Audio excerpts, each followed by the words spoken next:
दिल्ली और उससे सटे इलाके यानी नोएडा, गुरुग्राम और गाजियाबाद के साथ साथ कई इलाके कुछ दिनों पहले भीषण गर्मी की मार झेल रहे थे। लेकिन जैसे ही दिल्ली एनसीआर में जुलाई की शुरुआत में मानसून ने दस्तक दी और 8 और 9 जुलाई की बारिश हुई तो दिल्ली, नोएडा, गुरुग्राम, गाजियाबाद में मानो हाहाकार मच गया। इतने बादल बरसे कि सड़कों पर पानी ही पानी बहने लगा। कई इमारतों, सोसाइटी में पानी भर गया। स्कूलों की छुट्टी करनी पड़ गई। दिल्ली से सटे कई एक्सप्रेसवे पर भयंकर जाम लग गया। यानी भारी बारिश ने आम जनजीवन को पूरी तरह से अस्त व्यस्त कर दिया। बता दें कि 8 जुलाई की रात से शुरू हुई बारिश गुरुवार सुबह तेज मूसलाधार बारिश में बदल गई और दोपहर तक जारी रही। राजधानी दिल्ली के सफदरगंज इलाके में 72.6 मिलीमीटर, जबकि उत्तर पूर्वी दिल्ली के तुखमीरपुर में सबसे अधिक 160 मिलीमीटर बारिश दर्ज की गई। बता दें कि लगातार बारिश होने से दिल्ली, नोएडा, गाजियाबाद और गुरुग्राम के शहरी ढांचे और जल निकासी व्यवस्था की कमजोरियों को उजागर कर दिया है। वहीं भारतीय मौसम विभाग की तरफ से मौसम को लेकर बड़ी जानकारी दी गई है। सुनिए। देखिए, अगर हम पूरे डाटा की बात करें सीजन की 1 जून से लेकर के और कल 9 तारीख तक की बात करें तो -14% जो है भारत में वर्षा सामान्य से कम दर्ज की गई है।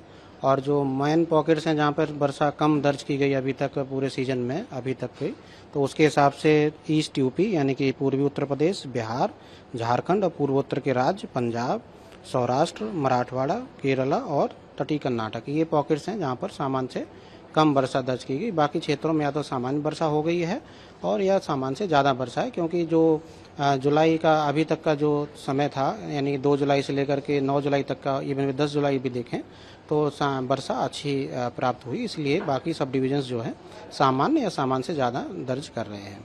और अगर हम आने वाले 2 दिनों की बात करें तो अभी हमारी जो मानसून ट्रफ होती है सीजन की, वो या तो सामान्य रहेगी या सामान्य से उत्तर की तरफ वो देखी जाएगी। उसकी वजह से जो हमारा इंडोगैंटिक प्लेन्स हैं, जिसमें उत्तर प्रदेश का क्षेत्र है, बिहार का क्षेत्र है, उपमहाली पश्चिम बंगाल, सिक्किम और पूर्वोत्तर के राज्य, यहाँ पर वर्षा का दौर सप्ताह में आपको देखने को मिलता रहेगा। Heavy to very heavy rainfall का स्पेल बना रहेगा।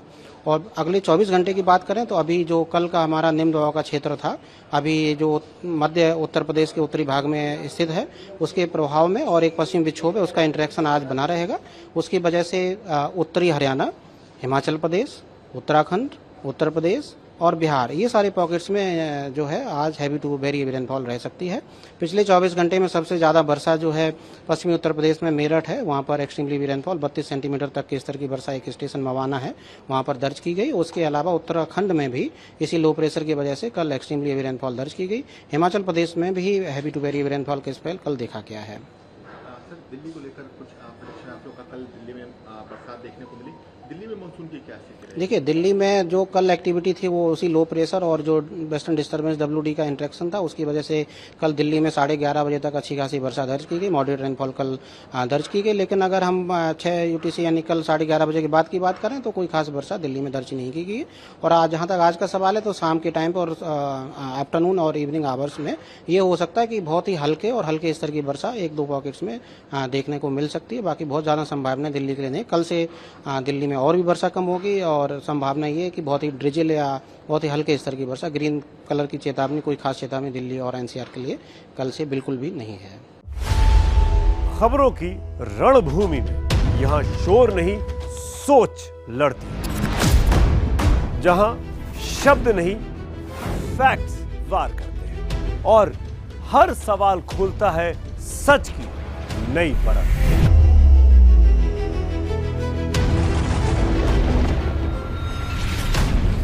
चक्रव्यूह आपके अपने सुमित अवस्थी के साथ सोमवार से शुक्रवार शाम 6:57 पर टाइम्स नाउ नव भारत पर।